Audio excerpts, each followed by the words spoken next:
Hello and welcome everyone to the Ask Aviator episode number 16. It's an exciting day.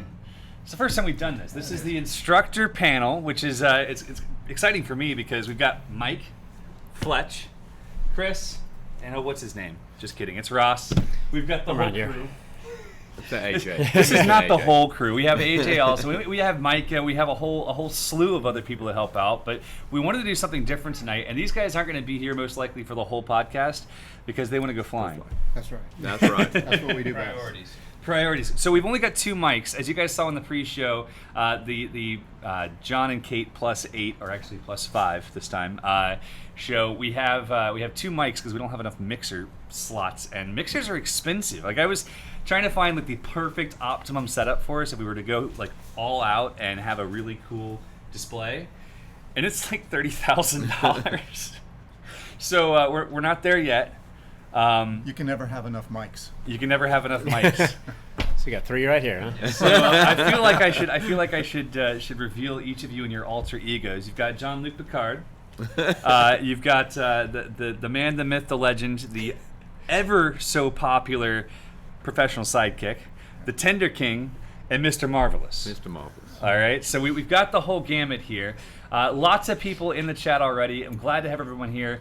We want to open this up for questions, but before we get started, I want to just say hello to Gem CR120, Starfighter, JW Ramp, always a pleasure, Karma PPG, Cerebral Dad. Great to see everyone that's in the chat. I can't see more chat yet because you guys aren't talking enough. But Rodney, good to see you.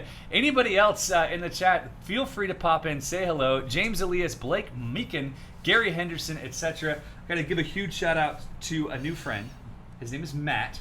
Matt's from New Mexico, and he sent some local brews. And since I'm not flying tonight, I'm going to try out this elevated IPA. Eric, where from New Mexico? And be where is he in New Mexico? Let's see. Is he an Albuquerque night? It doesn't say where he is exactly, but he sent me some challenge coins. All right. Because he's in the law enforcement industry. Okay. Protecting nuclear missile and waste shipments. Oh, it must be down in Trinity. Or out by Sandia or something like that. Yeah. Yeah. So some really cool stuff. Lots of folks in the chat. Mark Dillner, good to see you. David Wolford, a pleasure. Jet, good to see you as well. Ripman riding, always these good folks that are almost always here. Jay Williams, 277 more days until class. Can't wait to have you, brother. It's gonna be great to fly with you. Rodney Newfer says, I think we're live this time. Yes, we are live. Justin Cole, good to see you. Okbots, we are missing you, good sir. Hey, stop doing that when you're driving. Yes, so Okbots or AJ is coming back from a DRL race in Fort Lauderdale, and he's not been here the last few days. And he's missed some good flying. Yep. Yes. Heck, I got to do some good flying. So. Well, he didn't take his motor with him, and South Florida has a lot to offer as far as flying. I don't know if you guys can hear Mike, but he said that AJ did not take his motor with him. Oh, you can hear him. Sweet. Great. Okay, good. So we're trying to make this work. So we got lots of good questions coming in. I'm going to kick this one over to Mike. It's from Michael Abbott. He says, hey guys, I want to take my kids tandem. I'm a 30-hour pilot newbie. What markers and skills should I have? Okay. Well, the first thing you definitely want to have a few more hours than that. And that just gives you the skill set you need to be able to coil oscillations, make sure that you really have your forward launches intact. I would suggest maybe more of 100 hours. I'm like a 150 guy. I want 150 hours. Yeah, and that is being skosh on the numbers. And the purpose of flying tandem, obviously, is you're taking 2. So that means you're actually putting your passenger at risk. So those skill sets that you have really are helping your passenger out as much as it's helping you. So you have to think through exactly, if you decide to go early, there's a lot of risk involved. And I'll give you a good example of that. We had a guy by the name of Kamikaze. He maybe had 50 hours. And did I tell a story? Did you remember this? Back when we were still flying fly products, Power Goal 130s, and Orville and River Wright. We're still teaching paragliding. Kamikaze decided to take his Russian bride that he had just found online for a tandem ride on Christmas Day, and he had called up the instructor in the local area and asked him, and he suggested, no, it's not a good idea, don't do it at all. Kamikaze said, I'm going to do it anyway. And so it's got the right name. Yeah, exactly. And he lived to that name, but actually he didn't live. He took off. He tried to get it in the seat, lost his risers. His passenger survived, he did not, and that was at Dania Beach. So suggest what I do suggest probably 100 or plus hours, and then at that point, let's do triking. Unless you really are an expert at foot launch, I suggest triking, which is a lot easier than foot launch. But there's a lot of great trikes that are out there. You just got one. I really do prefer the Fly Products triking, which is the Flash. It's a really a very stable platform. A lot of the axles are wide. From front to rear is a super wide and long axle length, so that eliminates a lot of back and forth. So we flew today, and we took Chris out. That was a lot of fun. We really sped down the runway, probably about 30 plus miles an hour in a Triox 34. And you didn't feel any kind of back and forth, low instability. You know, it was very, very stable the entire time. Yeah. So I would suggest the Flash Cruiser when you're getting at that level. I could add something to that as well. Is once you get that skill level and you're ready to do it, I would suggest not taking non-aviators. I would suggest taking your first 5 or 6 flights with other pilots, tandem them. Get used to setting it all up, the verbiage, getting them clipped in, all that, getting them comfortable, and then move on to non-aviators. For instance, and this is just a personal admission rather, I have been flying tandems for about 5 years. I've flown a couple hundred tandems, couple hundred people tandem probably. I finally took my wife for the first time in August. I still haven't taken my children. Yeah. Now I will, but the reason why I haven't is simply because I would feel so much guilt if I were to hurt my children. And I have thousands of flights, lots of experience. I had over 700 hours before I did my first tandem. I think that the responsibility level you have to have as a tandem pilot has to be so high that when I made the decision to take people tandem, I give them a briefing as if I'm taking them on my airplane. Like, here's how you get out. Here's the most common things that might go wrong. Here's what happens if we land in water. And I inspect the weather as if I'm watching it for the first time. Like, I won't take someone on tandem unless that weather is beyond perfect, unless that weather is beyond ideal. I think it's super, super important that you project so much safety into it, because you are putting someone else at risk. And more importantly than just the risk, maybe not more importantly, equally of importance, is that you have to do it legally, right? You need to get your tandem certification, which means you have to get your instructor rating, your tandem rating from either ASC or USPPA. You need to go do it properly, go through a proper tandem syllabus so you learn how to make those decisions. Because especially if you're someone who's got a couple hundred hours, you learned to fly last year, you may have forgotten a lot of the verbiage, the knowledge. You may have forgotten some of the weather. You may have gotten complacent, and you can't be complacent when you're putting someone else's life at risk. Right. So we have a tandem or a trike transition class coming up in October. If you don't currently fly trikes, first off, I hate foot launch tandems. Like, such a deep-seated passion. It is so dangerous. I think I've done a lot of them. I think that there are some people who are really good at them, and it's still dangerous. You know, guys who've done hundreds of them, and it's still a big risk, because if your passenger sits down in front of you, if you misstep, there's just so many more things that can go wrong with a foot launch. Right.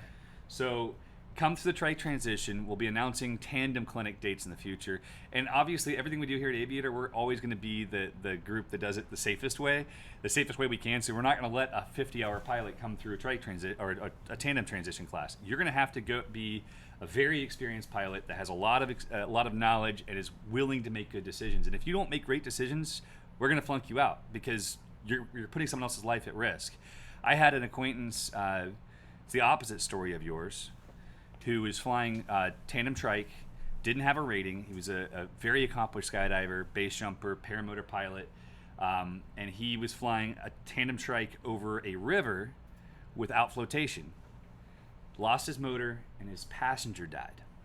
6 months later, he took his own life. And I don't know him, didn't know him that well, but I can tell you that I can understand the why, because the guilt would be so extreme. You know, particularly you don't have flotation. You're doing something that you know is illegal. You're doing like there's just so many different levels to that. That's just crazy to me. So, all right, we have a lot more questions coming in. We're going to answer them. But this is stuff that I want to encourage you guys on. Remember, we're always going to do our best to give you safe answers. I'm going to get these guys to answer some of the questions on the screen. The first one is I'm going to give this one to Ross. Jim CR120 says, have either of you two flown the Kona? Now, before I let him answer, I just want to say thank you. This beer is delicious. Go ahead, Ross. Talk into the microphone. All right, Kona. Yeah, I have a Kona 27. My normal wing I was flying for a long time was a Spider 24 for size comparison. Kona is based on the Buzz 5 free flight wing, but the cool thing about it, they put paramotor risers on it instead of the regular riser, so a little bit shorter. And you can do both, but I'd probably say you'd like a Kona if you're primarily doing free flight, but you also want to use it for paramotor. If you want to use it for paramotor first, I'd probably recommend the Roadster, the Spider, something like that. Maybe get it in a size larger than you think, and then you can use it for paramotoring, and then when you take the motor off, you're 60 or 70 pounds lighter, then you can free flight that pretty well. So That said, though, the Kona is slower, Yep. and I feel like it's more efficient for free flying. Even for thermaling, I prefer a Kona over a Spider. I do too. But we just got 20 Spiders in stock, so if anyone wants one, we actually have Spider 3s in stock right now in the store. Yeah, I did free flight my Spider 24 on the same day I did my Kona 27, and it was night and day difference. So even with the difference in weight and not having the motor, you can just stay up forever with the Kona. Yeah, it's a really nice wing. You gonna say something? No. I haven't flown the Kona yet. You gotta fly the Kona. We gotta get some Konas in. All right. Does anyone keep a flight log for their powered paragliding flights? I don't. I actually was talking about that today, getting an app and tracking it, because you start off really well, tracking all your flights, logging your hours, and then the more you fly, it's more about, I just want to get up and keeping the details. But one thing I do track is the hours on my engine. Yes. I make sure I track my hours on the engine, so services get done on the regular intervals.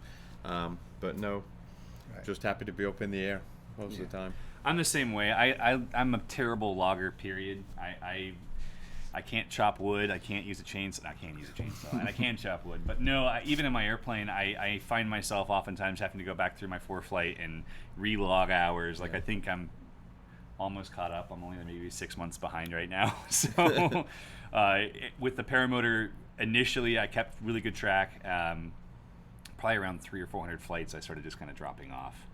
And I think part of it too is because once you get more experience, you're not doing the 2-hour flight. Yeah. Particularly as an instructor, we don't get a 2-hour flight very often. No. Like my average flight's like 11 to 14 minutes, Yep. you know, and I might take off and land 40 times in that 14 minutes. So it's definitely a different challenge. Let's see here.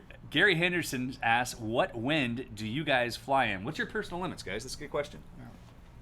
Yeah, I'll take that one first. Anywhere from 0 to 10 miles an hour, but I do prefer zero. Zero wind would be the best, but you'll never really find zero wind. There's always something out there, What's a your breath max? of air.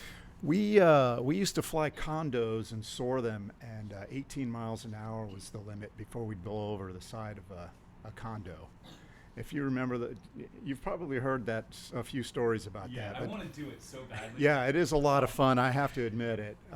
Ridge soaring in After penthouse. 18 miles an hour, then you get really into a lot of serious issues. But with the speed wings nowadays, you may be able to penetrate, which would be a little bit better on that. With reflex, you can get a lot. Yeah, you could. You could probably get maybe 20 plus out that. There's a good story about a guy by. We used to have a club up kind of north Boca called the East Coast Faguitos, and they would soar,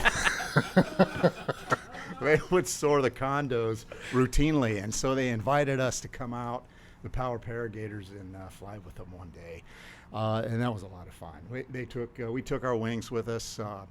There was some. A Delta wing and a few other kind of unusual heres and theres. But in the end, condo soaring is a lot of fun. 20 mile an hour is pretty much as far as I went. Interesting. Yeah, fun times. I'm a little more conservative. I use hand kiting as a gauge. if I can't hand kite it, or if it's lifting and dragging me A around, little lower. I that's where I cut it off.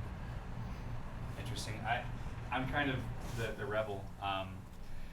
In laminar air, my highest wind, I was on a Snake XX18, Nirvana rodeo. We took Dale Hampton, one of our students. You guys know Dale.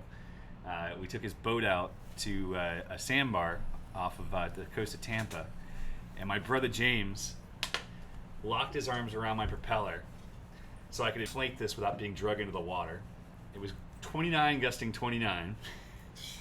Smooth as silk. Forward speed, 8 miles an hour. Downwind speed, 70 miles an hour. And it was awesome. It was really fun. We played out there, and it was a really good time. Inland, my highest winds are close. Sun and Fun. Sun and Fun was Lake 22, West, gust 24. That was gusty. really intense. But the thing is, so there's variations. To me, the biggest delineator is what the gust element is. So with the winds at Sun and Fun, it was 22 gust 24. It was rowdy. It was rowdy air, but it wasn't the scariest air I've been in. It was more challenging to inflate, and Yes. because as you inflated, you got picked up. Yep. You know, but we're flying very small wings. I'm on a Freeride 16. I don't know what the wind speed was. I flew a Rapido 10.5 meter wing one day. I was here for that. That was amazing. You were doing like 80 miles an hour down the runway down That there. was one of my scariest flights ever. I have to admit. That was because I got behind the rotor of the skydive hangar, and I was at like 6 feet. I was like, my plan was I'm going to fly at an altitude that I'm willing to fall from. and that was one of those like, okay, I did it. I could say I did it, but I certainly would not open my threat window that far again. It was a challenge. All right. This question is going to be for Chris and Fletch for your experience. From Cerebral Daddy, it says, can I fly with one good leg? And he also asks, I'll go. Okay, let's start with the first one. So, Chris, can I fly with one good leg? With one good leg, I fly with one good leg. I really do. Yep. And so do 2 other instructors right now. Yep. You definitely can. As long as you can get a quick, brisk speed, you can certainly launch. And as long as you can wear braces or compression bands, that helps also. I have knee issues, so I don't seem to irritate it very much. And we taught 2 people with prosthetics to fly. Three. Yeah. Yep. Three And, guys how to fly with one leg. Yep. So that's above the knee prosthetics, so you certainly can do it. Keep in mind, though, that you're going to have more struggle. You're going to have to work harder. You're going to have to believe in yourself more. You're going to have to wait for more perfect conditions. Right. But it is absolutely doable. Cerebral Dad also asks, anyone know if there's funding for the lessons other than a credit card? Yes, we actually do weekly payments on our training. If you go to the training page, which is aviatorppg.com/training, you can find more information on exactly how to pay. If you schedule for our last class in 2020 that's currently scheduled, I think it's like $21 a week. No, it's 97. I don't know. Maybe it's 97. John. Anyway, it's reasonable. So you can do it that way. We try to split it up in a way that makes it more manageable, particularly for those of us who have families and have to convince our wives that this is like giving up Starbucks for a week or giving up beer. You know, it's the same cost. This one I'm going to kick over to Ross and to Mike. That's if I have general aviation experience, does it help with powered paragliding? That's a good question. You know, we train quite a few folks who come in who are pilots. You're a pilot. I was a pilot. When I first learned, I thought I had, it gave me a little bit more confidence, I would say. But there were quite a few differences between fixed wing and a soft wing. And the first major difference is trying to figure out what that oscillation is like, because it's not and a turn is unusual too. It's not like pulling back pressure and maintaining a heavier G loading in order to make the turn. You literally have to use power to continue your turns. So really, the wing, flying a wing is different than flying a fixed wing. Yeah, fixed wing, you're hanging under the wing, so now you're dealing with the pendulum effect. Right. You have everything kind of is reversed. But then the most the crown jewel of goodness is that you're using your feet to step into the air, and that just doesn't happen in a fixed wing. You just will never get that feeling ever. And I didn't have a ton of hours. I had 290 hours, and that's about that's kind of inflating it a little bit. But as far as paragliding is concerned, I'd much rather paraglide than fixed wing in the mornings at least. Yeah, And I think the weather help. You know the weather better, which is really good because you generally had to study that for you aviation. do. You really have airspace, all that information is Yeah. highly, but the motor skills involved are Right. completely different than what you thought. That is right. Yeah, weight shift. Weight shift RC is a airplane different- pilots actually do a really good around here because they learn how to flip things around for flying the plane away from you and toward you. Yeah, that is correct. Yeah, especially as an instructor, you really learn having an RC experience. So like Akbot, like AJ, he is phenomenal at the ability to really instruct just because he's got such a great skill at RCs. And but just digressing back to fixed wing, I really do prefer flying a soft chute over fixed wing any day of the week, and sometimes on Sunday. So, for me, the experience was really weird. I came into paramotoring with about 1,200 hours of fixed wing time, and I didn't feel like I was in control until my fourth flight. I felt like it was all so foreign. It felt off. It really did. It felt off. And then about my 16th, I fell in love with it. I realized how much more visceral it was. I was flying over a field. I've told this story before, but I was flying over a field across from the mall up here, and it was a terraced field. And I've flown over that field hundreds of times at 1,000 feet or 500 feet, or 5,000 feet. I'd never flown over it at 6 inches. And I was trying to fly low, and I was just kind of cruising around, and all of a sudden I realized I kept having to add power because the field had elevation changes, and I had no idea. Yeah.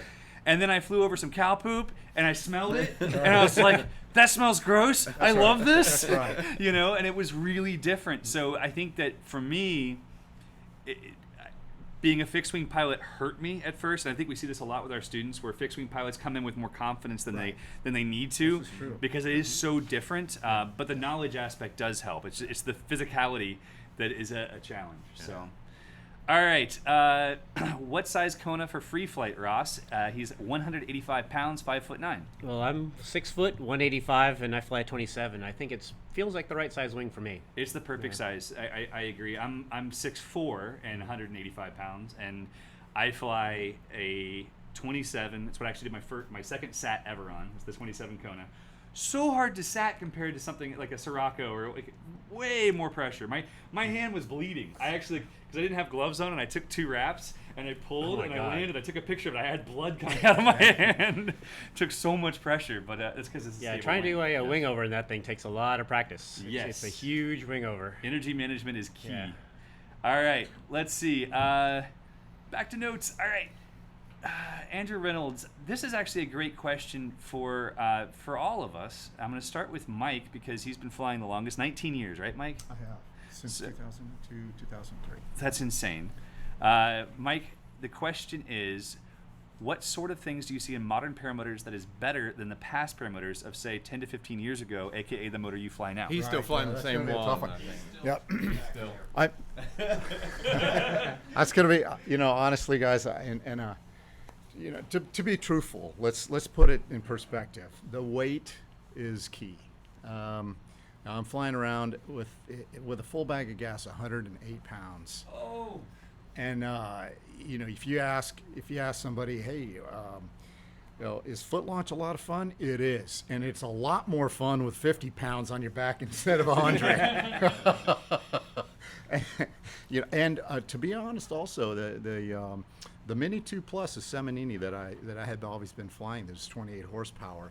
It only turns 7,000 RPMs versus what we're seeing now, which is 8,000 plus out of the Mostar. It's just insanely crazy. So less horsepower, less weight, but still more force puts you in the air. So really, and then it's about reliability. So between the lightness and reliability, I think we've come a long way, and it is really a great day to start paragliding. As technology progresses. And John Hancock is just distracting. He's got that sexy body. He's just turning me on. I have shorts on. That's good to know. So, for my experience in 7 years in the sport, I have been blown away by the motor progression has been clear. I mean, the mini plane came out, and that's what got me interested because it was light enough that it didn't make me want to die with my back. Yeah. But then the progression of wing design. I mean, in 7 years, we've seen so many different variations of wing design. We see now reflex, tubes, like rods in the nose, shark nose technology, lightweight fabrics. It made launching. The difference between the wing I started on, which was a copy of the Eden 3 or Eden 2, to what we have now is, it's really kind of silly. You know, like the Spider is Spider 3 so just light. pops. It's It won't come incredible. down. Yeah. It don't. It has a strong course of Viagra coursing through its veins. I still tandem with an Atlas 42, which is the Eden Atlas. I still tandem with an Atlas 42. The thing weighs 50-something pounds. It's like trying to bring a house up. It really is crazy. It is crazy heavy. You'll have to see it. I've got it out in the trailer. Oh my God, I want to try to launch it. It is 70. It's like 1968 technology or something. Good Lord. Not quite, but Orville Orville invented that. quality wants his motor back. Made out of strong canvas. Blake McCann asks, can you guys give any information on the newer Maverick larger fuel tank size and ETA? 18 liters, right at 5 gallons of fuel, and is currently anticipated to be arriving by late July. So that is excellent. Is fuel injection ever coming to the Atom 80? I'm going to give this one to our resident Atom 80 owner, Chris. Is fuel injection necessary on the Atom 80? Definitely not. Bring that mic close. You got to talk. Definitely not. The Atom 80, so one of the strong points of EFI is the fuel efficiency, but the Atom 80 is already, I'm not even sure if it runs on fuel. Like, I can go fly. It makes fuel. Sometimes it looks dinosaurs. like I land with more fuel than I took off with. You might be joking, but it's kind of true. You go for like 25, 30 minutes, and you maybe like half a liter, something like that. It's crazy. Yeah. Yeah, I was talking to my brother. So my brother Joseph, if you guys are into competitive shooting at all, you may know him as Joe Farewell. He's on Instagram, Facebook. Check it out. If you guys come to train here, schedule some training days with him too. He's a better instructor than I am. And he can teach you how to pew really fast. But he likes to fly paramotors also. And the other day he had his first flight on the Maverick, which he was raving about, by the way. He loves the Moster. He's like, I can finally foot drag consistently. With the Nitro, I was always going up and down. I couldn't get the power band right. He was super happy, except for the fact that he says he fueled up the motor and then flew for an hour and a half and ran out of gas about a mile from the airport. Yeah, we had to go pick him up. Yeah, Chris apparently had to do the superhuman UTV ride through the swamp. Yeah, Mike and I got to do a little. Oh, Mike was That was a four-wheeling. fantastic It was a little scary, day. pushing water. Yeah. pushing water. We had a bow break going It on. was great to meet him, though. That was the first time. You had met him? Oh man! So this Saturday marked 1 year since my brother James passed, and so the whole family got together, and we got to have my sisters got to do tandems, and we got to give airplane rides to my mom and my sisters, and it was a very emotional weekend, but it was good. It was good to be all together. And Sunday he came out to fly, and we're talking about fuel burn, and he's like, "Man, this thing burned a lot of gas." And I was like, "Yeah, I burned 5.5 to 6.5 liters an hour flying the way I fly," and he's like, "What about the Atom?" And I said, "It burned like 2.5 to 3." Like, I can't climb as fast, but good Lord, it just doesn't burn gas. It's fantastic. It doesn't have that big piston to move. Yeah. And it's a one-hand start almost every Yeah. time. Yeah, which is Yeah. really nice, especially for lighter pilots, people who don't have Mike's muscles. Yeah, By the way, do they make that shirt in men's sizes? This is actually, believe it or not, guys, this is actually a large. I must be losing weight. That's right. Fletch and I are putting it on. Yeah, we're putting it on. All right, so we have a lot more questions to answer, guys. If you're enjoying the podcast, please do us a favor. Share it on your Facebook page, Twitter, Instagram, wherever. And if you guys share it, please post in there that you shared. And we're going to give away a free T-shirt right now. Free T-shirt. You're going to have to email. Ooh, and a free neck buff, because I caught that. That was pretty impressive. It was coming from my face, man. So free neck buff and a free T-shirt to 2 different people. Share the post. Leave a comment that you shared it. We'll pick someone out here in just a minute. All right, Michael Abbott asks, thanks, guys. Weight shift. Some pilots I see, like Tucker, cross their knees, and I've been told not to. What are your thoughts? I do. I think it's kind of necessary for Yep. proper Me too. weight shift. Yeah. Yeah. Me too. 100%. You want to move your body. Yeah. Yeah. 80% of my flying is weight shift. That's I what the name stow the is. brakes, lean. Yeah. Yeah. It's the only way to get the weight all the way on All the that way butt over. cheek to really to push it over. One of the people that I learned a lot from flying wise was Shane Dinherter. Shane was a free flight pilot first, moved to motors, and you can always tell the free flight pilots that converted because they don't weight shift with their legs. They weight shift with their entire body. They try to throw, and it's really like throwing their body across. They throw their entire weight across to it. They've rolled one butt cheek off the seat. Their head's across and outside the riser. The riser's here. They're outside of it. They lead with their nose. So everything about their body moves across. That weight of your head moving that far across, that 8 pounds, whatever it is, makes a huge difference. And you watch the way the fluidity of the turn generates. It rolls and then follows through with brake. And I think that's something that a lot of paramotor pilots, particularly guys who train on a high hang point or whatnot, they lose that because they're forcing the wing through instead of following through with the brake, right? And so to me, you absolutely should be using weight shift, right? You have something to say. Yeah. Threw that around. Yeah. So back in the day, we didn't really have weight shift, and that was kind of. It was a really unusual application at one time. Weight shift was, and I think PAP was the only machine back in the late '90s, early 2000s that actually had weight shift. But everything else was stable J bars and high hang points. Right. When we started moving to the weight shift category, that basically transcended it. Pretty much all paramotoring. Now you don't see anything with anything but weight shift at this point, right? Dinosaurs. Yeah, there are, but they're kind of going away. But what you do see out there is folks who don't necessarily like to fly in heavier and unstable winds with weight shift because you get the wiggly butt, a little bit. It feels kind of unusual for some folks, and they kind of want to go home. But At first, I think it takes a little bit more experience to really get through that. But once you shake through the that kind of that odd or if you've never had anything but weight shift, so you don't know any difference, it's not a big deal. It's a lot of fun. I love it. So I started out with a high hang point unit. I started out with high hang points, 273 hours or 271. I went to a weight shift. Fell in love with it. Felt like I finally had control. It was like putting power steering on your car, right? And then I went back to high hang points after about 500 and something hours, or 600 hours.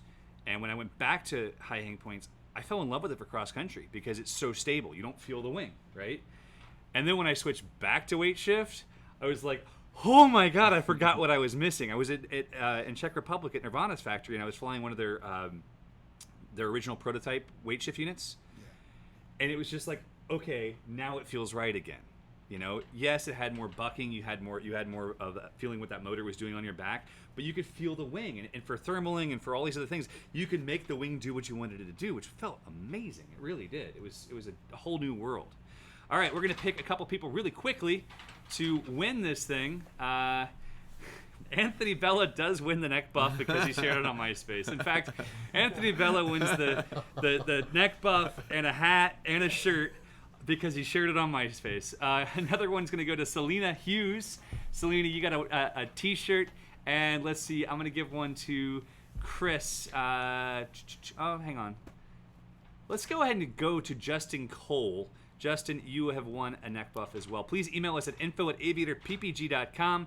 We will send you your stuff. Remind us what we gave you and your sizes, and we'll go from there. All right. Cerebral Dad needs to win something too. Is that what she's saying? Oh no, it's a question. A question? Jeez. All right. Jim Sierra 120 asks, how resilient are these wings, and what it might cost to repair typical damages to the wing or the shroud lines or the risers? And then we'll follow up with this next question. Ross, you take it away, sir. You've damaged some stuff. You've had lightning hit yours. Basically, yeah. At least some blue electricity. I had a couple cells on a Spider 24 actually get fried, had a hole about yay big. They had to actually send two Ozone Direct to get full, complete 2-cell units replaced on the wing, and along with a couple other little dings on the wingtips, and I think two lines. It was about a 2-year checkup on it, and that was $800, which I actually thought wasn't as bad as I was expecting. And that was through Cloud9 out in Cloud9 Utah. does an awesome Yeah, job. they didn't. I could barely figure out where the actual repair was. Yeah, it's just because it's slightly cleaner than the rest of the wing. Barely, yeah. It was definitely 2 little slightly bluer sections than they were before. But they did an amazing job. It was literally hard to tell which ones were having an issue after that. Absolutely. Have any of you guys flown a split leg harness on a motor? I have. You have. I have as well. So. I have a suit. I have very long legs. I have 38 inch legs. That's a problem. It's quite a bit of a problem for a split leg harness, and I didn't feel very comfortable in it. But I think the shorter leg folks really can fit in them a little bit better, because I just, there's they don't really cup you all the way to the back of the kneecap, for me it's way up into the high end of the thigh, so it just makes me kind of feel like I'm falling out of the seat. But I think for most folks who, number one, really are looking to save a little bit of weight with a split leg harness, that really is a good prospect to go that route. I have a 32-inch inseam. I'm not quite the man you are. Yeah, but you sit higher. I do sit higher. You have a lot more cranium. I don't know about that. There's a lot. My experience with the split leg was that it seemed great for school because you didn't have to work to get in the seat. You just lift your legs, you're in. But it never felt like you were really in the seat. So we had one in the school for a brief time after I flew it, and then I ended up changing the harness out. It does save weight. I didn't find it comfortable. Maybe if you have really short legs, it might be comfortable, but for me, it just felt like you're falling out the whole time. Yeah. All right, so Cerebral Dad, you won something too. Sad Trombone Man. You as well, Craig Couch. Send us an email. We'll send you something. All right, we've got a lot more questions rolling in. The Combat Legend asks, is it possible to fly as a 6'8", 275-pound alpha male? Absolutely. Absolutely. Definitely. So we recently changed our protocol, Chris and I, to require you to be under 250 pounds.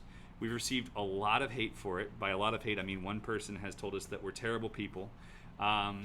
Discriminating. And the reason why we did that was because we wanted to add tandems to every class. We want everyone to be able to fly a tandem, fly in a tandem before they fly.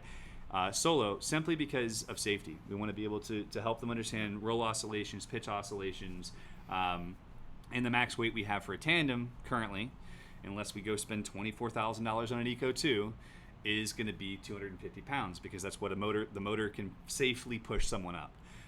That's not to say that you can't fly. Our heaviest student's 380 pounds, 6'8" behemoth. We called him the Mountain. He crushed it. Really, really good dude. And he's still flying. He's got a Tornado and a Wisp 38 tandem wing, and he's flying it beautifully. Him and his wife. And his wife, yeah, his wife was not a small thing either. Yep. She's beautiful, and she did a great job. Yep. All right, so some there's lots more questions. I did see one about the new Ozone Spark 2, which we've been flying in the class now, which has been amazing. We've added 3 of them. We normally fly Mojos, and now we added 3 Spark 2s to it, and we're learning just along with everybody else. But we're finding that it's a little spicier than the Mojo, but very similar. It has a tiny bit more oscillation, but seems to have a lot more lift to it as well. So when comparing the two, It launches really nice. Does And it it's inflate? really pretty It colors. Inflates really nice. Yeah. does it? Yeah. Does it have shark nose? I haven't flown it yet. I don't believe so. I believe it's Just like the Mojo. So the key for us with a school wing is we want the safest, most stable wing possible. We want a wing that you can make huge mistakes on. But after you leave school, if you're not ready to go to a Spider and you want to continue having that safety, you guys think that the Spark is a better option? Seems like. Yeah. Interesting. Yeah. And it's cheaper.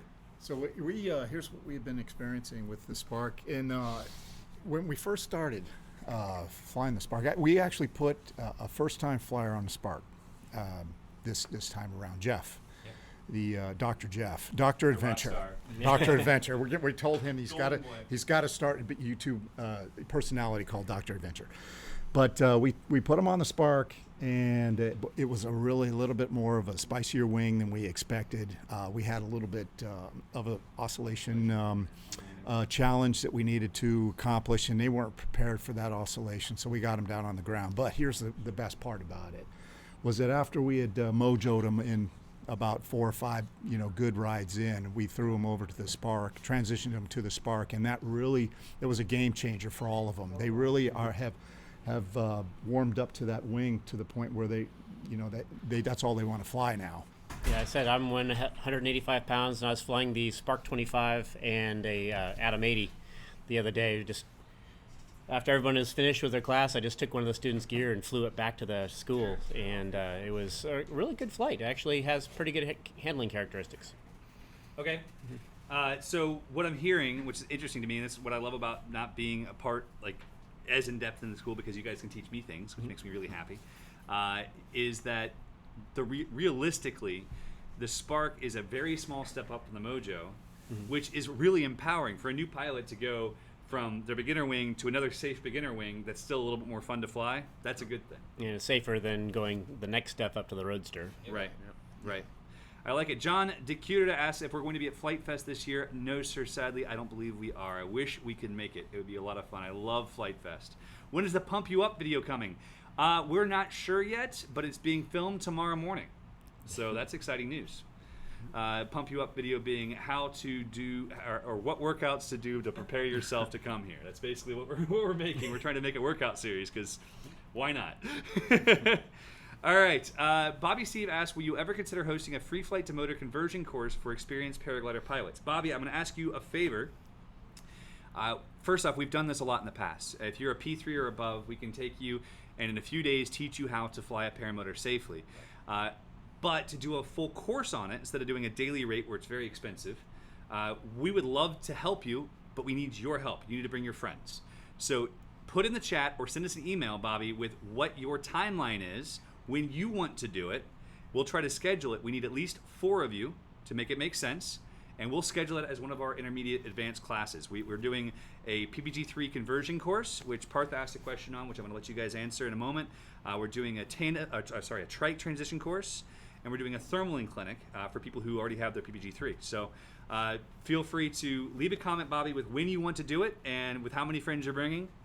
We had a guy transition recently, and pretty much his kiting skills were all there. He knew what he was doing, so it was really easy to transition over to motor. He was nailing it. It was.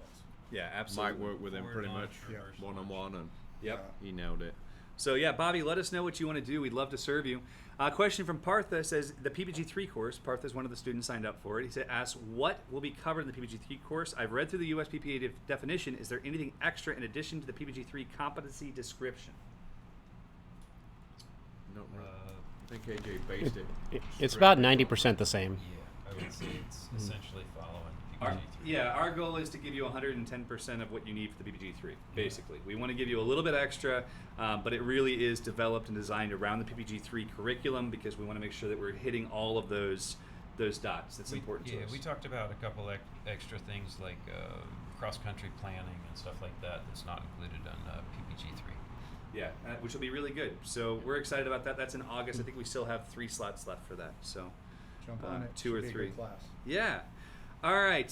Saeed asked if we've heard of ITV motor wings. Yes. And sup air wings. Yes, we have. I've flown both. I haven't flown as much sup air stuff, but I know that sup air makes phenomenal gliders. ITV stuff is a little clunky in the way it feels to me. I don't know. Have you flown them?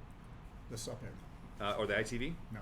Oh, that's not true. I did. I have flown the ITV. I've flown a lot of folks down South Miami have ITV. Yeah. It just doesn't feel as efficient or as elegant. But they're good wings. I mean, they're well designed. They're certified. They're good wings. Yeah. So some of the guys are struggling getting them up. Once they are, it's a pretty fast wing. And then a lot of folks struggle bringing them up. And then once they do, then it's a fairly fast wing, and it's tough on the landing too. So the landing gear is pretty tough on with that wing. But it's a big sale. It's a big sale down south. So a lot of folks are actually flying them. Yeah, they sell cheaper. It's a fairly popular one. Yeah. All right, let's see. So many questions. It's great. I don't want a tandem flight, 270 pounds of muscle. That's freaking lame. Well, I totally understand, Chris. We are working to be able to offer more availability for heavier guys, but right now our goal is to keep people safe, and we're not willing to risk your safety in order to make a sale. You know, it's not worth it to us. So, as much as we want to serve you, we want to make sure we serve you as safely as possible. Several of our alliance partners will take students up to 270 pounds. So, in fact, one of them I was talking to this morning. Fly My PPG in Michigan has a lot of class space availability still, and it's just become perfect weather in Michigan. There's lavender fields surrounding their field. There's lavender and mint, and a whole bunch of goats. But it's really beautiful. It's really beautiful, and in fact, I'm trying to figure out a schedule to get there for a class in either August or October, because I want to go back and fly there really badly. It is a sensational place to fly. Yeah, that would be. And even if you sign up for a class, I mean, if you sign up for a class and it's 4 or 5 months away, then that's a big motivation to get under that 250 pound. Oh, weight. absolutely. So, I can Yeah, see John, you did that, didn't you? It's supposed to be a life changer. Yeah, John went from 318 pounds, 380. 318 to 250, 68 pounds, 6 months. which is a big deal. Yeah. You're probably going to lose an extra 5-10 pounds during that first week as well. That's very true. That's very A lot of true. running first week. Sodak asks, how close on radar are you comfortable to fly to mild thunderstorms? I'm asking you because this very well may be my situation tonight. Are you here right now? Because I just heard thunder. I've just Yeah. heard thunder, yeah. I'm thinking, I left all my socks out. Well, I'll pass this over to these guys. The answer is always, how safe do you want to be? Especially here, we see storms from miles away, but we've experienced it. You have that really nice calm, and then within a blink of an eye, the gust storm comes at you. So to be honest, especially with students, we don't take them up. It's kind of heartbreaking because it could be calm, and our instructors may go up there and fly around, and but they know how to get down quick and safely if it comes around. But we've sat there on many a night looking at storms, and they were like, but it looks nice, and then within minutes that gust front comes through, rain comes down, and we're like, I'm glad I didn't go up. Yeah. So You have a great gust front story, don't you?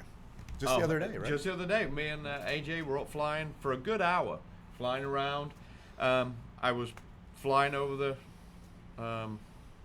field, and I saw Mike doing some touch and goes, and next thing I look around, Mike's on the ground, his wings down, he's on the runway.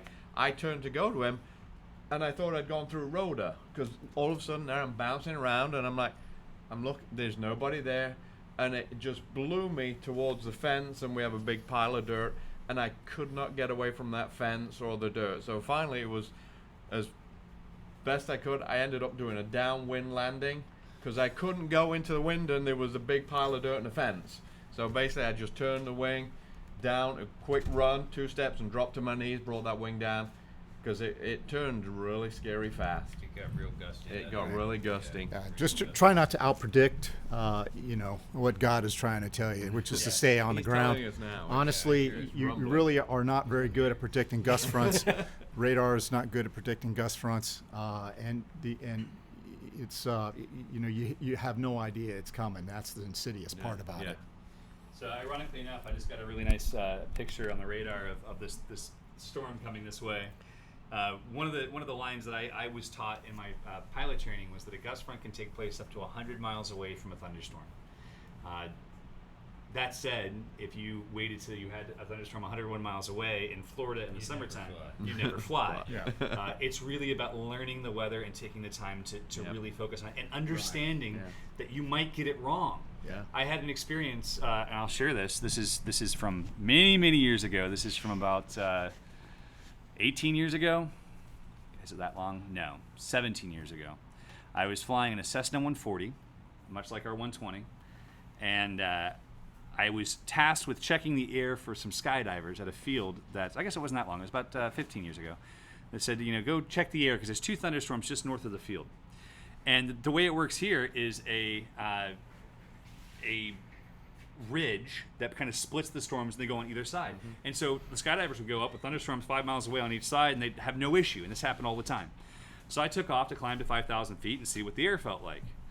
And right at that moment, the 2 thunderstorms came together, which they basically never do, and out surges this gust front. And now I'm at 200 feet off the runway, opposite locking, full lock on the ailerons, and still rolling. I'm gonna die. That's crazy.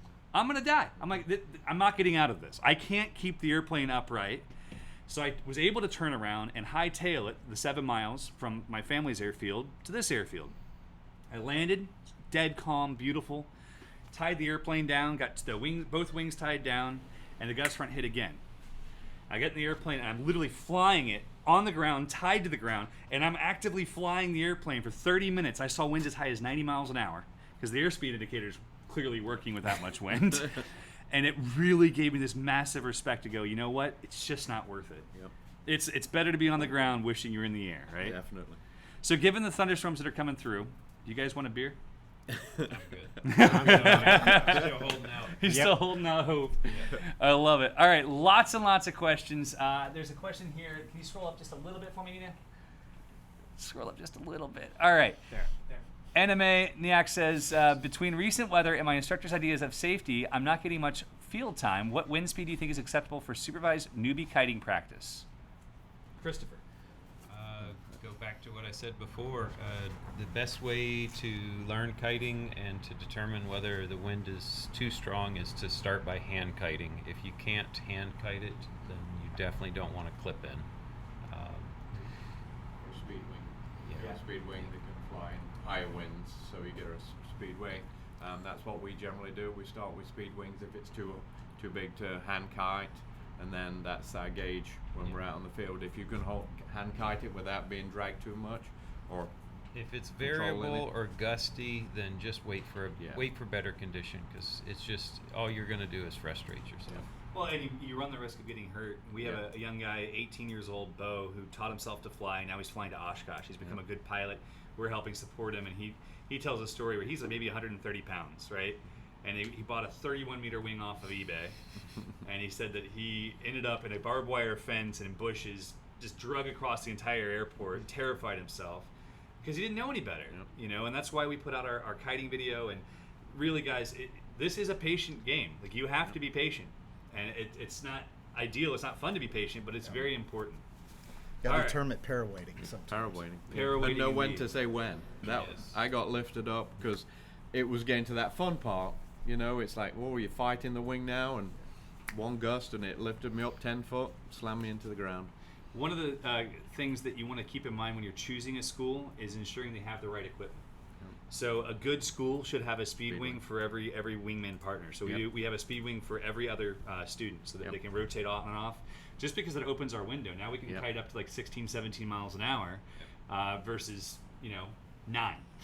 So it's a big difference. And it's a big investment for the school to make, but it's a worthy investment. And that was the first 3 days of class this week. Yes. But I think it really helped all our students. They actually got a lot more kiting experience, so when we actually took to flight, they were in a lot better position to fly that wing when we did the toes and natural flying.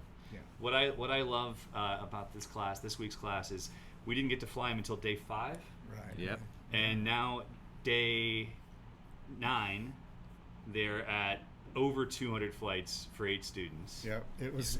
They flew so much we actually had to give them a break for safety, a safety day. Today was safety day. Just because I don't want to use the word beat them down hard, but they flew the wings off of their wings.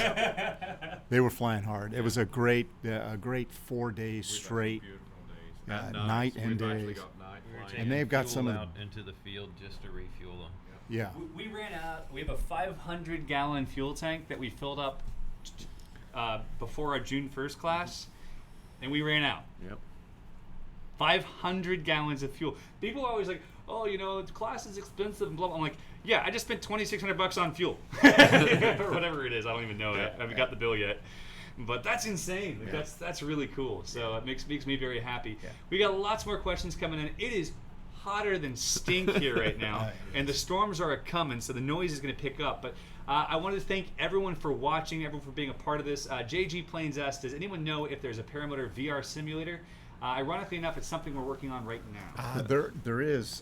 There's a link that I do have. There you There is a VR simulator, but it's for paragliding. But we are working on a VR simulator for power paragliding, and we have some experts in the VR business who are actually coming in to kind of work through those details. it's from the ground up. We're going to attempt to try to make that happen. We have a new student instructor here, Taylor Cole, and he's worked with his dad in the Next VR business, and he's very sharp at doing that. So we're going to get your Oculus unit out and start working that. Yeah. This has been a dream for me.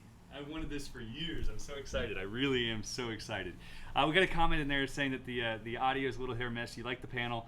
Guys, if you really like this stream and you want to support it, go to the links in the description for our t-shirts, because right now we're in around $5,000 or $6,000 in equipment that we've spent to try to make this stream the best it can be. We need another 2 microphones at least, and a new mixer, and that's another $1,500, $2,000. If you love this stream, you want to be a part of it, you want to see us get better equipment, support the stream with buying t-shirts. I know it sounds silly at $25 a shirt, but it helps justify it to the powers that be. Or we have a good friend Dave that's in the audio business. Maybe he has an old unit he'd like to donate to us. Well, Dave sent us an old unit. Dave sent us some old microphones and stuff. So we have plenty of microphones, but the mixers are super expensive. Are you out there, Dave? Miss you, Dave. We actually invited you down to fly with us, or I did, so. Eric Sheridan says, get an Amazon wish list, Eric. We can do that. We can get an Amazon wish list. We would, I'm not one that likes to ask for donations. We'd rather see you guys just buy a t-shirt you'll enjoy, and we'll continue to support you with content. We're always doing our best to keep amplifying what we do. So, One Piston asks, we'll have merch at Oshkosh. Yes, we will have some merch at Oshkosh. Yes, sir. All right. Whew. I'm running out of breath, guys. Anybody else want to take a turn? Yeah, I'll just get back to the gentleman who asked about the virtual training. The company's called vrfocus.com. You can go to their website and take a look at it. It's really more paragliding than it is power paragliding, but it's something you can at least get started with. It looks really cool. I've seen it and I want to try it. Yeah. Okay. I feel like it would be pretty easy to adapt the engine. But their licensing fees were immense, if I recall correctly. Okay. All right. Yeah, so it's one of those things where we would very much like to make those things happen, but we're working on an app right now that includes a lot of really cool features and will help really elevate the paramotor pilot's experience and help our student experience a lot, and that alone is, the pricing is painful. But it's all part of it, so all part of it. Eric, make Ross talk about EXO. All right, I have to make Ross talk about Expedition Overland. If those of you guys who don't know what Expedition Overland is, it's a YouTube channel hosted by Clay Croft, and Clay contacted us and said, "Hey, we want to do a crazy adventure," and I can't tell you what that adventure was, but he wanted to take paramotors along on this adventure. Now, what they have done in the past is they take a Toyota Tacoma, and they mount $100,000 in spare parts on the side, including a camper top and all kinds of other stuff, and they make it float. And then they drive from here to Siberia, and then across Siberia, and then down to Chile, and they're doing a circumnavigation of Brazil. They did the bottom to top of Greenland. I mean, the stuff they've done is crazy, and they wanted to bring paramotors along to be able to scout ahead and have the ultimate overland vehicle. And so we taught them how to fly in April. They nailed it. Excellent group of Excellent. Yeah, amazing. We had they make people you look really good. They're so awesome as students, I'll tell you that. Truly They make sensational you people. look good. So Ross had the opportunity because I couldn't take the time away, and thank you very much for that, We're all Eric. jealous. so mad about We're all it. jealous. I am regretting so deeply that I didn't go to Mexico with them and share some of your stories. So we went from Mexico, and we started out in Flagstaff, Arizona. It's 6,000 feet when we first met them when we went down there, and it was snowing the day after you left. Thank you. So we went from packing up from snow, driving down through Arizona, did a first camp out somewhere out in the woods or the desert by Tucson that night over the border. Then I asked them, what's the plan? What are we doing? We're going to drive south 200 miles and figure out where to go. And then they pull up their little iOverlander Garmin GPS device, and they go put a dot on a map without roads around it and say, we need to get to that spot, and figure out how to get to that spot. That's First day we drove down 200 miles. We found a little gas station. Everyone had to do a little restroom break. We're chasing each other down the freeway with the cars. Oh yeah, we had to go through the Mexican border first before that. They stopped us for about 2 hours looking at all these expensive trucks going, how do we get taxes out of these guys for a while? They finally looked around all the trucks. They went through everything. They're like, okay, the trucks are clean, but you have paramotors. We're going to charge $500 in taxes for each one of these things. And Did you get the money back? they said you could get the money back if you take them back out within 10 days, but then there's no place to go get it back at. Since The same thing happened to us in the Bahamas. They took, I think it was $1,000 per motor, and then no, I think it was $550, and then we were leaving the Bahamas at like 1:30 in the morning, and the customs office was closed, but there was one person there, and he actually gave us our money back. Oh my And God. I was in shock. I was like, this was a loss. Like I knew we lost the money, but no, we actually got our money back. Yeah, we didn't have that experience. So we drove about 200 miles south. We were driving through the Sonoran Desert and stopped at a little gas station. A little gentleman drove by, said, "Hey, I see Montana plates. I came from Montana." And then he told us about this beach that's about 30 miles off-road where you really can't get to with ordinary vehicles. And we looked up on the map and like, hey, we can do that. We got there about an hour after sunset.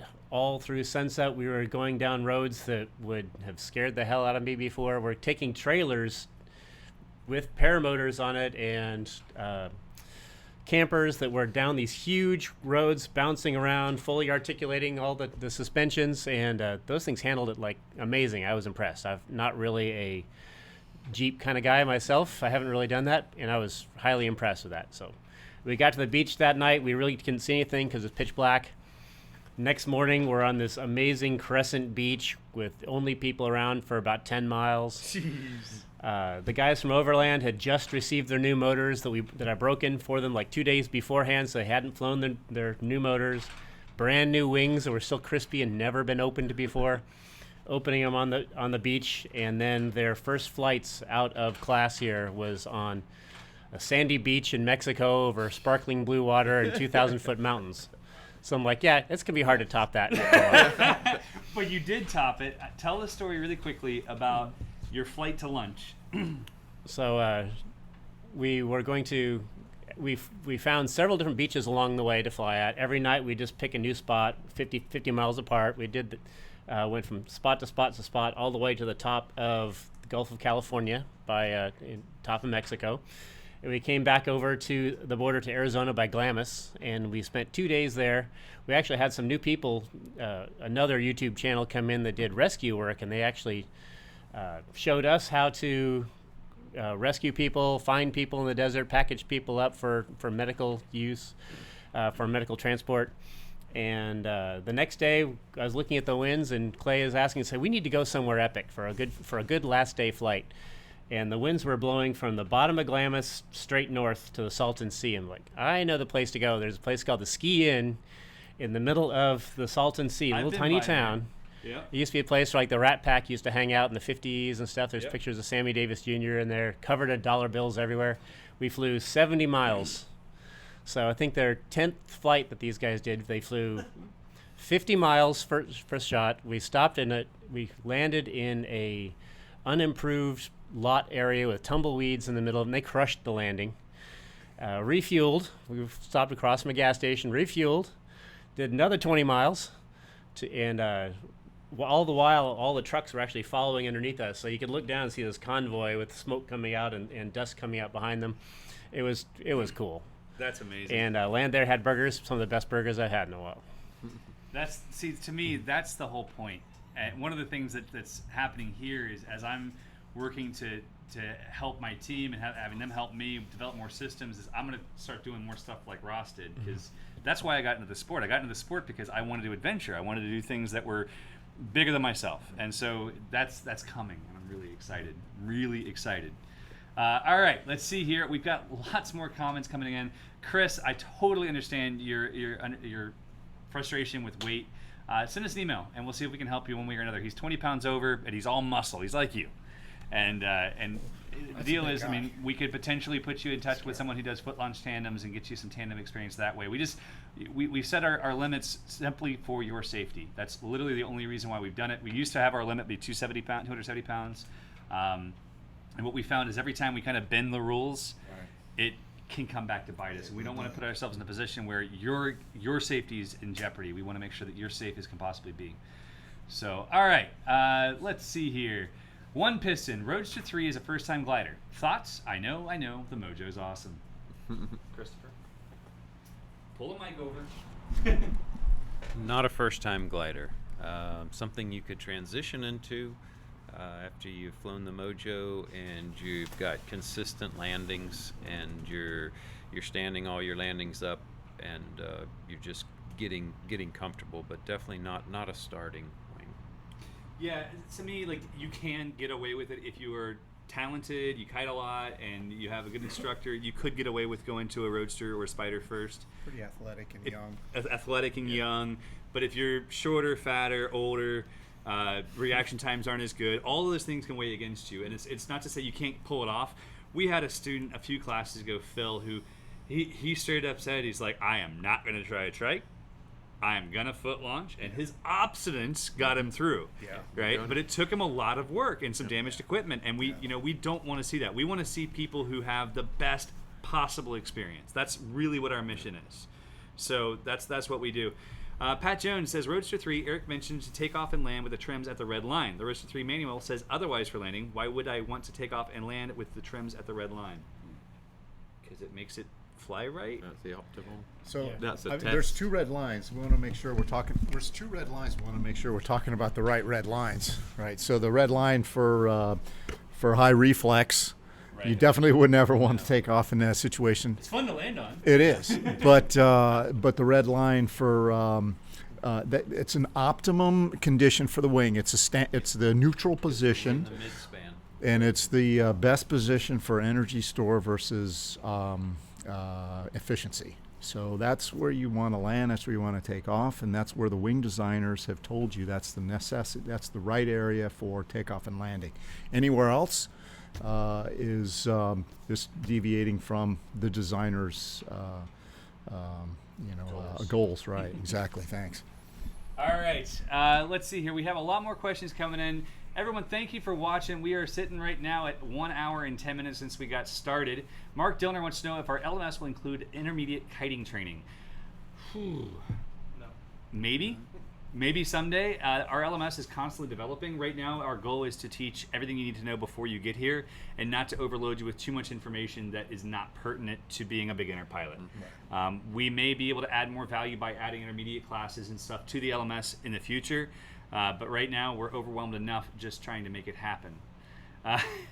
British Nomad wants to know how often people confuse me with Jim Parsons. I don't remember what Jim Parsons looks like. Big Bang Theory. Big Bang Theory, Jim Parsons? What? Dude, somebody commented that on the Farewell to Air Conception video too. Somebody commented on another video. Okay, well, I guess I'll take it. He seems rich. Isn't he gay? I don't know. Not that matters, but I guess if you look like someone, you look like someone. All right. Let's see. Chris Frederick says, I want to start kiting. What wing do you recommend? Chris, Ross, go! Flashing flesh. You haven't talked in a while. Mojo. Or a high wind, get a speed wing as well. Which speed wing? Which speed wing do you like? Firefly. Firefly? I like the Firefly also. Yeah. It's my favorite. Rapido's a little bit too rapido for me. Yeah, the BGD Seed is really cool too. It's really pretty. It's really pretty. It's a kiting. It's a little spicy, but it's fun. Yeah, my thing with so the Seed is an awesome wing and it's affordable, but I don't like spending money on something that I can never repurpose. So like the Seed's not certified for flight, not designed for flights. I prefer the Firefly, even though it's a little more expensive, because say 3 years from now you start getting to the point where you can comfortably speed fly, right? It's really nice to already own a wing you can safely go and learn to speed fly on, right? To me, it just adds an extra element of value because you're paying for a wing you can use for more than one thing. But that's just me. I see when someone asked me, Jim, about I was recommending the Spider and if you can actually use the Roadster for the same thing. Well, they're the same, pretty much the same wing. Depends on what conditions you're flying in. For the Spider, if it's you're taking off on grassy hills, stuff like that, it's a really good wing to have. If you're taking off from asphalt, sand, rocky areas, sticks and twigs, I would definitely go for the Roadster instead. But once they're over your head, they feel exactly the same in flight. That they do. All right. Man, there's a lot of questions. Tony Marzano asked, if I want a different cage, can I purchase just the motor from Aviator, and will it affect the cost of training? Tony, no, it does not affect the cost of training. What we do is we encourage every student to not buy anything before they come and train. We want you to, you can buy a glider and learn to kite using our kiting videos and using the LMS, but do not make an investment in a motor or a frame, because we found that when people do that, out of all the people who've done that over the years, I think 2 or 3 of them have kept their equipment afterwards. One of them was in the chat, Eric Sheridan. He bought a motor before he came, and he was one of the few that has kept their engine. So yeah, it doesn't change the cost of the training. Our training costs cover the expenses from these guys and the expenses of our equipment. It doesn't change. The sale doesn't make a change there. The sale pays for my daughter Eloise to eat, and she's hungry. Heath Burson. By the way, Heath, good to see you, brother. I am very excited to hopefully come visit you in October. Heath is one of my favorite customers and favorite people. He lives in beautiful Mount Shasta area. He has a cabin up there, and he posts these photos in our private group for students of flying in Central California Valley that are so gorgeous, it's painful. I actually just talked to someone today, Heath, that I sent to Mike for potential quad training out there. And Heath asked, can you get EFI on the Eclipse? Yes, in fact, we have one right here, right now, that is for sale. It's a it's a pull start Eclipse with EFI, and it's literally ready to ship out tomorrow. So if you want it, text me. Dan Evans asked, how about the Mojo 5 for kiting? It's the same wing. Mojo 5 and the Mojo Power are the exact same wing, different risers. So excellent. Welcome, Andre Gamillion. Good to see you. British Nomad asks, any opinion on Gen gliders? Fantastic wings, different mindset behind the designs. They're primarily a free flight company with some motor wings. I have flown a lot of them. I like them a lot. Their build quality is excellent. Their design quality is excellent. I won't say anything negative about them. Have you flown any Gens, any of you guys? No. Not really. Okay, I had a Gen Mirage for a long time, and I really liked it. The Gen Sprint Evo was my favorite glider for a while there. Back when there was the first wing with rod technology I'd flown. I was just like, oh my god, it launches. It actually launches the direction you're running. It's great. All right. Someone is asking about the difference between air conception nitro and a Maverick. I see there. All right. So before Ross continues, let me state this. It does Ross no. First off, don't be mean. Secondarily, Ross does not earn any additional funding from anything we sell. So this is about as non-biased as you can get, because this guy has had a Nitro and a Maverick. Yep. About 250 hours on the Nitro, and I loved it. Awesome machine. Put a lot of time on it. Broke a lot of things on it. Repaired a lot of things on it. You had everything go wrong that ever went wrong with the Nitro, with the exception of the exhaust completely falling off and going through your prop like it happened to John. Never had his exhaust crack. Aside from that. And portions of your motor are training tools for us as well. They've made the Hall of Fame. Pretty much. Love the Nitro. Flies great. I did change to a Maverick recently because I've been flying the student units, and I really like that extra 20% of power that it gives. The harness feels a little bit different. It's a little bit flatter seat board.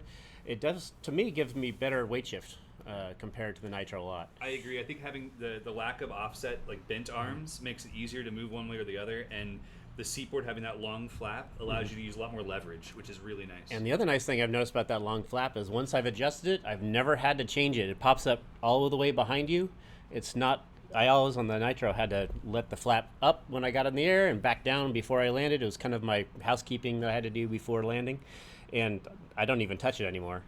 It flies. I like the full titanium cage, including the titanium rods that go out to the cage, because it flexes much less. We've seen in our previous motors with the Nitro in the school, we saw a fair amount of. It's very strong, and we didn't see as many issues as I anticipated we might, like with a mini plane or something.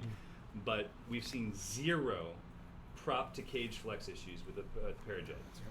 And the other thing that really blows my mind, the biggest differentiator as far as the geometry goes, is that in the past, when a student would sit down in butt land or sit down on takeoff, the feet on the back of the frame would flex, and they go into the prop. They'd bend up into the prop, and we literally have jigs made to rebend the frames. and would hit the prop. It happened to you. Yep. It hits the prop. No, the prop flexes, hits the net, the cage. You break a couple spars. We have not had a single issue with that on the Maverick, and we've trained a ton of students. And we've had a lot of butt ton landings. And we've done, the only thing that has ever bent my cage now has been UPS. When I shipped my motor after overland expedition from Las Vegas back to here, it came back. You got to see the picture. It's you got to see the picture. The box is literally looks like it went up a conveyor belt into a cement mixer and spun around for about 5 minutes. His motor was like a rocking horse. Yeah, the one side was bent up about 3 inches and all that, and Fletch, after about 20 minutes of finessing it, Fletch and I got it back to you can't tell. You can't tell. So I'm going to encourage you guys, if you don't already follow Ross.gasaway on Instagram. Get the pictures up, Ross. Tag UPS in them, for God's sake, because that was embarrassing. Even the UPS guy was embarrassed about dropping that thing off. It That sat was on crazy. it sat on a corner of the box. It didn't even sit straight. It sat off to the side. Oh my gosh. Somebody asked Combat Legend, who Combat Legend is currently my favorite troll. I think that the podcast has reached a certain height where we have our own troll. I don't know if you're actually trolling, but I love you. He says, Eric, has anyone ever told you look like Forrest Whitaker? I'm going to say yes, frequently. And Forrest Gump. Run for it, baby. All the Forrests. Justin Colas, do y'all do payments on paramotor units? Yes, we do. We have in-house financing available. Send us an email and we can set you up with all the information. All right. Somebody answer a question. Let's see. I can't read. Do we do EFI on the Scout? I see down there. It can be done. It can be as long as it's an MY19 right now. We actually can retrofit that. It has to come into house here for us to fix it, or we're right now we're to Alex, or we're finding local people who can do installs. It's not really easy enough for any person to install the EFI, but it's not. It doesn't take that long to have somebody else do it. It's like a 3 to 4 hour process, and with the Scout, we'll have to build some custom brackets and that sort of thing to mount the battery, to mount the other systems. So. David Nickerson, this question is for you, Ross. Why have I gone through plugs so quickly on my Maverick? Only 11 hours in. What's making them fail? I personally haven't had that. What's his mixture? Yeah, Question what is his? What oil are you using, and what's your mixture on that? Yeah. It's kind of hard to tell without seeing the color of the plug and what it looks like and what type of plugs. As long as you're using the BR ES9. Just guessing, you're BR9 probably ES. not mixing it. It was a 66 to 1 using Motul, and check your mixture. Yeah, they really routinely changed it from seems like 40 to 1 to 50 to 1. Now they're recommending 66 to 1 Give it a week. for ratio. It might change again. Yeah. All right. So, Brandon Linker, this is a question I'll kick over to Mike or Ross. How many hours did you fly before starting to fly? To try flying in the middle of the day? It's hard to talk. Yeah, that's a good question. Back in the day, we used to fly in a place called the Grasslands, which was just an open, it's sugarcane fields out in just south of Lake Okeechobee, and it got to a point where we really wanted to start learning to soar. So, and we wanted to fly longer. We just needed more time in the air. I mean, we were just, it was heroin in the veins for us. And having the ability to fly into the day just gave us that much more time in the air. So we learned quite a bit about how to soar. And that's kind of a fun skill set to do, and it's thermal. Yeah, I think if you start flying just a little later in the day, you build your Right. bump tolerance. You do. Get a little better. I've also noticed that East Coast flying in the middle of the day is very different than West Coast flying in the middle of the True day. fact. With the humidity and the big grass fields we have here, the thermals Right. seem to have softer edges. So You don't feel 9:30 as would much. come around, and we were still 9:30. Sometimes we'd show at the field at 9 and take off by 9:15 to fly until 10. And things weren't booming until about 11:30. And so you get a couple of bumps here and there along the way, but for the most part, if you get accustomed to following, thermal, and pick up a book and learn how to thermal, which is really an interesting experience. We're given a thermal class. If you haven't signed up and you're a PPG3, let's do it. It'd be a fun time, and to give you that opportunity to really try. That would extend your day all the way through until maybe 11 o'clock, 10 or 11. Real quick, to answer the question directly, my thought is that if you have to ask, you're not ready. If you feel confident and you have over 100 hours, over 70 hours, and you fly a lot, you're flying frequently, you kite a lot, you have a lot of control over your wing, that's when you might consider it. There's a lot of people, particularly in the 35 to 70 hour range, who get overconfident. They feel like they have the experience required to do things. The same thing, we talked about this last podcast. Private pilots, the majority of them crash at the 200 hour mark because they're confident. They feel like they've been through enough weather, they've been through enough bad landing conditions, and that's where they crash and die because they feel competent and they feel confident and they just aren't ready yet. Yeah. So, lean on your instructor, lean on your paramotor family, the guys that you're flying with, and always take it with a grain of salt. My crash 5 years ago was due to me trusting the people who I trusted, and I thought they were great pilots, and I thought that they would know my flying characteristics better than I do myself. They're like, yeah, man, you're ready for this smaller, faster glider. And I don't think I was. I think that's part of what contributed to my crash, was that I should have listened to myself a little better. But it was so hot and sexy, and it was so fun to fly, and they said I was good. And so listen to your inner voice, too. Yeah. All right. RA757, can you use a Kona with a trike or quad? Yeah, I think it could be fine. Absolutely. It's Mojos. Yeah, you can use pretty much anything with a trike or quad. Lightweight wings are a little harder to inflate because the prop blast blows them all over the place. No. But definitely possible. All right, let's see. There's a lot of questions, guys. We are an hour and a half into this now, I believe. Maybe a little more or a little less. But we're going to take a look at the weather. These instructors want to go fly. And there's lots of other good things coming in. Never trust a skinny chef, Shane. Good to see you, Shane. Thanks for this shirt, man. That was awesome of you. Before training, what do you want or ask your students to do before training? Read books or watch videos? I'll let Chris answer this one. Move that over here and let Chris answer. Yeah, currently, so the students that are coming in, we assign them in the PPG Bible reading before they actually show up. We also have a video we send them a link to that shows them how to clip in for a forward, for a reverse, discusses a lot of that information. So that's like the fundamentals, and once you start with that, it's not so daunting. We were discussing fitness too. Know your own fitness level. That first week is very, very hard. It's a lot of running, and we don't mean sprinting, but you're on your feet all day. We're asking you to kite a wing, run forward. So, be able to run a few yards, not from your doorstep to your car door in a rainy day. Your fitness level, judge that. Work on it before you come. Get a little bit of Squats, fitness. sprints, and butterflies. Yeah. We had Flexibility. Endurance. And no one wheels until after. One wheels are on week 2. We had a gentleman comment on our welcome video that's kind of saying, hey, you need to be fit. I said you need to be fit enough to sprint 2 basketball fields. Yeah. And he's like, 2 basketball fields? Or 2 basketball courts? That's ridiculous. It's sports ball. Sorry, guys. And he's like, that's ridiculous. I said, that's 188 feet. If you can't sprint 188 feet, first off, if we ever have a grizzly bear attack, I want you with me. And secondarily, it's not that far, really. It's not asking too much. We're asking you to sprint 188 feet. It's not bad. Alejandro Diaz says he has not received his assignment. He only has 10 days before he gets here. So let's make sure we get a hold of Alejandro. Okay. I'm sorry we may have got your email mixed up, but we'll get that taken care of. Starfighter says, congrats, Eric. Multiple trolls. You guys have finally made it. Thanks, man. Nice. It feels good. All right. Justin Cole asked what we would recommend for someone that weighs 100 to 120 pounds. And everybody already told him to eat more. Everyone already told him to eat So more. as far as a paramotor, he's Yes. asking? Paramotor, hit it. Definitely the Atom 80. And which frame do you like?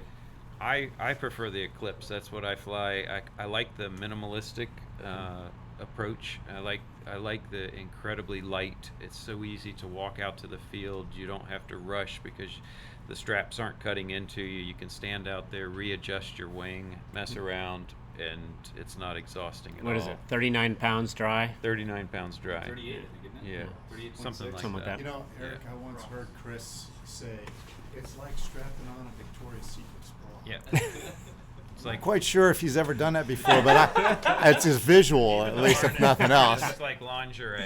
It's got a real dainty feel to it. Oh my lord. British Nomad says, would you recommend a beginner pilot at 20 to 280? If not, why? Depends on your weight. If you are over 275 pounds, sure, it's a fine choice as far as the motor size. There are some issues that we determined with reliability that were a bit of a challenge for me personally, at least on the prototypes. We haven't seen as many with the few we sold. The big danger if you're light, and we saw this firsthand. He might be in here, Brian Pearson. He comes in the chat from time to time, and he was flying. He's about 180 pounds, and he's flying his Nucleon XX20, and he's climbing, and all of a sudden the wing stalls behind him. He's out climbing the speed of the wing, and I'd never seen it happen before, and I was just like, oh my god. And so I'm texting him because he's on the radio, and I'm like, stop climbing so fast, you're stalling. So if you're a lighter pilot, it's definitely something to keep in mind. You want to fly a motor that's not going to put you in danger. Yeah, but I don't think it's a better motor than the Nitro. It's a different purpose motor than the Nitro. I don't know about better either. I don't want to get into negative semantics. So, but there's definitely different experiences. Yeah, if you're heavier, you're flying from higher altitude, something like, or taking off from a higher altitude's location, it might be necessary for that person, but yeah, certainly could be. And we recently sold a Polini 250 to a guy who's going to be flying a trike in Colorado, and he's like, this is, he's 235 pounds flying at 9,000 feet. So yeah, you need a Polini 250 for sure. Do we want to follow up on Nickerson's last statement? Yes, David Nickerson says, I went from 40-1 to 33-1 break-in mix. I found on Vitarazzi's website. Should I be at 66-1 now? Yes, you should be at 66-1 now after your break-in. Yeah, new manual says 50-1 for the first 50 liters or so, and pretty much the first 5 gallons. 5 gallons, yeah. Yeah, that was falling like crazy. Yeah, and then 66-1 after that. All right, somebody asked about the Atom 80 for a 150-pound person. Is it a good choice? Perfect choice. Absolutely. Perfect. We have a bunch of students in the last 2 classes that are in that weight range, and they've crushed the Atom. The Atom is, in fact, this class we only have one person that needs the moster. Yeah. I'd like to drop down to about that weight just so I can have the Atom 80 and not have to worry about it anymore. That would be great. Would be ideal. There was a question, if you could switch back really quick for me, Nina. Saeed asks, art of paragliding versus PPG Bible? PPG Bible if you're going to fly paramotors. Let's see. Fabio asks, in a couple of live streams you mentioned that you should learn wingovers on a Mojo. Is that even possible? Can you explain the progression of learning Mojo wingovers so I don't gift wrap myself? All right, so first off, if you're concerned about gift wrapping yourself, you're not ready for wingovers. Any of you guys do Mojo wingovers? It takes some work. You definitely have to get a good pendulum going. You have to understand the energy of that wing. You want it trims all the way out to be a little bit faster for it. But I wouldn't call it rocket science. We definitely have to get the hang of the pendulum and the energy management for that wing. And you can't do it on your first or second loop. You got to do 4 or 5 to get it bigger and bigger and bigger as you go. What I'm going to say is to take a step back. If you're trying to do wingovers, it's too soon. When they happen naturally as a natural progression of making turns, Chris Anakochi says it perfectly. He doesn't teach wingovers. He teaches turns. You turn right, you turn left, you turn right, you turn left, you turn right, you turn left, and all of a sudden you're over the top of the wing, right? Don't think of it as I'm going to go do wingovers. Think of it as I'm going to go do the best turns I can make, and as you perfect those turns, whether they're 10 degrees or 180 degrees, it doesn't matter. What matters is that you do them properly. So can you? Absolutely. I'm 185 pounds right now, 184.7 this morning, and I can do a giant wingovers on a Mojo XL, and I can almost basically barrel roll a Mojo Extra Small. It takes a lot of work. It takes a lot of knowledge of when to do that 2-stage pull, and I highly recommend Team Fly Halo's series on wing control. I can't remember where you can Energy buy it. management, I think it's called. Yeah, I can't remember where you can buy it, but it's like $100. It's well worth the investment. Shane did a great job with it, because understanding that like on most wings it's a 2-stage pull. On a Mojo, it's a 3, 4, or 5-stage pull, but it's constantly building that progression of energy and not getting ahead of yourself. That's what's really important. So get with a good instructor. Kyle and Travis at 1UP are doing a great job of teaching advanced manovers, and that might be a good option. Chris Anacroce is who helped me really start perfecting it, and he calls it more of an accelerated pull as you pull through it. Interesting. But yeah, it's definitely, there's a technique to it, and how to get around the corner. For sure. All right, there's lots more questions, guys, but we are getting close to the end. I apologize. I'm going to give this question over to Ross, Jonathan Doe asks, tell me about the preparation of spare parts and other equipment you had to bring on the overland expedition. We didn't know how these guys were going to fly. It was their first time out of school when they're going to another country, and we had no ability for UPS or FedEx or anything to get to us. So we took extra props, nets. We have these kits for the Vitarazi that has every spare part you can possibly think of that might break. Those things were amazing. We didn't have to use any of it when we were there, which was awesome. But I would say extra prop if you're worried about anything, extra net, spare nuts and bolts, zip ties, duct tape, stuff like, lots of spark plugs. They're cheap. Go buy a dozen of them. But that was pretty much what we had to bring, and we never really had to use any of it, which was really, really nice. That's the thing is proper preparation always precedes good events. So being prepared ahead of time is a very good thing. Charlie Walsh asked if we finance the lessons. We don't use our finance company to finance lessons, but we do, however, offer weekly payments on the lessons. You can find out more information on our website. Guys, this has been an awesome stream. We're an hour and a half deep. I don't want to go too much longer. There's lots more questions I'd love to answer. Joe Secure says, do you need to be a tandem instructor to fly tandem? Yes. I have flown the Ozone Rush Power once many years ago. Nice wing. Ozone makes great stuff. Jet asks about flying in super hot temperatures. Mike, have you had any experience flying in super hot temperatures? Yes, super hot temperatures are flying like today. What was it, 180 degrees out this afternoon? It was 108 just out. Oh my God, it was just crazy. But you know, a lot of times the hot air actually is fairly helpful, except for the fact that it's less dense air, obviously. So your density altitude is much higher. The hotter you get, even in the morning. So the expectation is that you're going to run further. Takeoffs are going to be a little bit longer and a little more difficult. We always pine for that cool Florida morning in the wintertime that's 78 degrees or something. Those wintertime beautiful high density air days, but to fly like say I'm from Albuquerque, so I spend a lot of time flying Albuquerque. That's 4,682 feet at the airport, and that's just a routine day. We were doing that to fly to the Balloon Fiesta routine. We flew the Route 66 Flyers out there at the grasslands in Los Lunas, and that was just a routine day where they were flying early in the morning. It was probably 95 plus. And we'd take off and just fly all the way up to Albuquerque from Los Lunas and back. But the expectation is that you're going to run an entire football field plus to get off the ground. And that is no kidding. Mm-hmm. So when we're saying about taking off in 2 basketball courts, that's nothing, buddy. Let me tell you. And when you're slipping 108 pounds, full bag of gas, forget it, man. It's a hard, long run. All right. There are lots more questions coming in, guys. I'm going to jump back to the comments really quick. Eric Sheridan, yes, you can shorten the brakes on a Mojo. There's a video coming out about how to adjust your brakes and tie in 2D on the Spider coming out probably this week. So expect that to come out. We filmed it over the last couple of weeks. Lots of other great questions coming in. There's a gentleman who asks about somebody who says not to come to our school, that we can't perform certain skills, blah, blah, blah, and if that guy is to be trusted. Honestly, my friend, my greatest encouragement to you would be to watch the videos and do your research and see if you trust him. I'm not going to... None of us are going to sit here and tell you what you should trust and what you shouldn't. We imagine you're a great judge of character, and you can decide for yourself. Ask previous students. Ask previous students, absolutely. Yeah. Dan Black asks, in Canada, we have to have an ultralight pilot's license restricted to power paragliding to be able to fly here. Is this overkill in your opinion, or is it adding safety to the sport?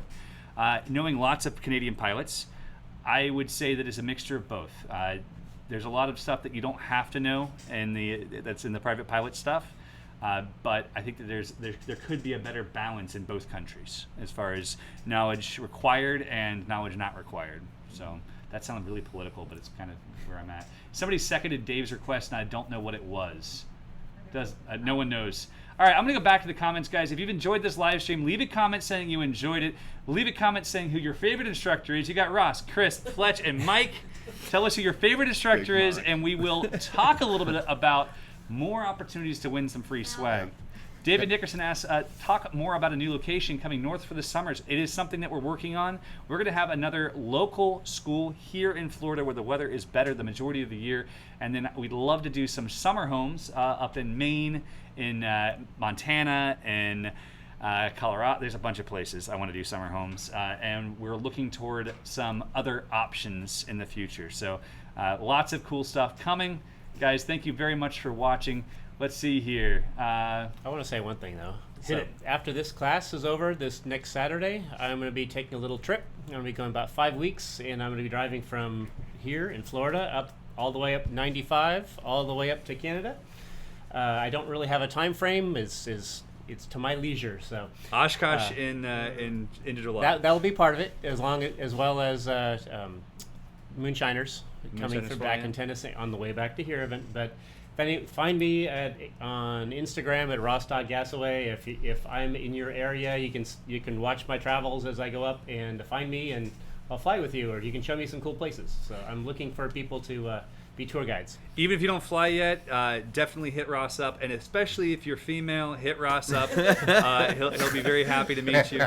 But guys, it's been awesome having everybody here. Looks like there's no favorites except for that Aviator dude. So Starfighter, you rock. Let me add to something. Hey, if you guys pick Fletch as your number one, he promises to wear a Robin Hood outfit since he's from Nottingham. I want to see the tights. Green tights. Green tights. Actually, I've got a pink pair. I'm run out of green. I've got a nice pink pair that was donated by one of our affiliates. Lord. Oh my Lord. All right. Guys, to everyone who's been a part of this, Russell Barnhart, thanks so much for the kind words, my friend. I'm glad you came and see us. Joe Sacker says, what if it's just someone that identifies as female? Ross is fine with that. He's totally open to it. Andrew Reynolds, thank you. To everyone who's been a part of this, really quick, let's go ahead and Chris, I can't remember what your last name is. If anyone's watching, this name is Chris, email us, you won something. Boom. All right. Wow. Good. Mike's voice is the winner. Ooh. Mike's got that Right. sexy, Yeah, very that's live sexy. voice, don't it? You should hear this guy on the radio. You told me that on radio. Every pilot has a pilot voice. They're like, November 1, 2, 3, 4, Romeo. Crossing runway 69. Yeah, every single pilot. And Mike's pilot voice is so on point. It is legit as can be. So Dave Nickerson says to make sure you connect with him, Ross. Combat Legend, Nottingham Forest indeed. Combat Legend, make sure you email us as well. You have won something for your excellent trolling. And the other troll as well, you won something also. Scroll down for me. We want to hear the pilot voice. Let's see here. I don't see the other troll. I thought I saw him. All right, pilot voice me, Mike. Okay. What did we do yesterday? The other day? The white truck crossing. Yeah, that's right. 124.